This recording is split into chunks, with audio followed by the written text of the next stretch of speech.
ডাক্তারবাবু কি করছেন এখানে বসে? এই তো বসে আছি, কি করব বল। আজকাল 2 বোতল ছাড়া আর দিনই কাটছে না রে। আগে তো 1 বোতলেই হয়ে যেত। আপনি তো ডাক্তার, তাও যদি মাল খান তাহলে কি করে হবে? ওই কিরে, কিছু বললি বিড়বিড় করে?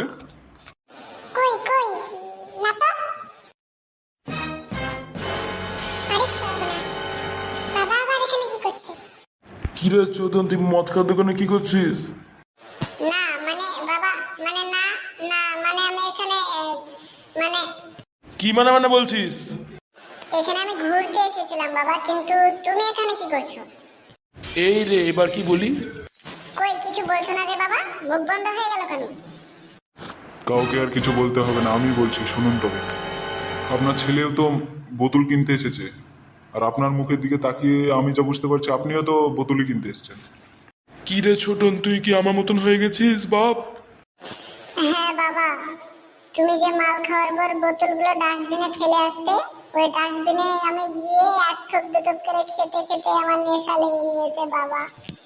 তাহলে তো ভালোই হলো, বাপ ছেলে একসঙ্গেই খাবেন। আগে তাহলে একা খেতাম, এখন বাপ বেটে খাওয়া শুরু করবো। চলো বাবা, আমরা একসঙ্গে মাল খাই, মিলেমিশে মাল খাই। কিন্তু ডাক্তারবাবু, আপনি এখানে কি করছেন? এই রে, এবার কি বলি? সত্যি কথাটা বলেই ফেলি, যা হবার হবে। আসলে চাচা, সত্যি কথা বলতে আমিও মাল কিনতে এসেছিলাম। তাহলে আর ভয় কিসের? নিন না, তাহলে একসাথেই মাল খাবো। হ্যাঁ হ্যাঁ, তাই খাবো। তুমি কি বলো ছোট? হ্যাঁ হ্যাঁ, আমিও বাবার সঙ্গে আর আপনার সঙ্গে একমত। তো বন্ধুরা, আপনারা যেটা দেখলেন এটা এখন বাস্তবেই হচ্ছে। আপনারা তো নিজে চোখেই দেখছেন, বাপ ছেলে একসঙ্গে বসে মাল খাচ্ছে। এই সমাজ কতটা বিগড়ে গেছে।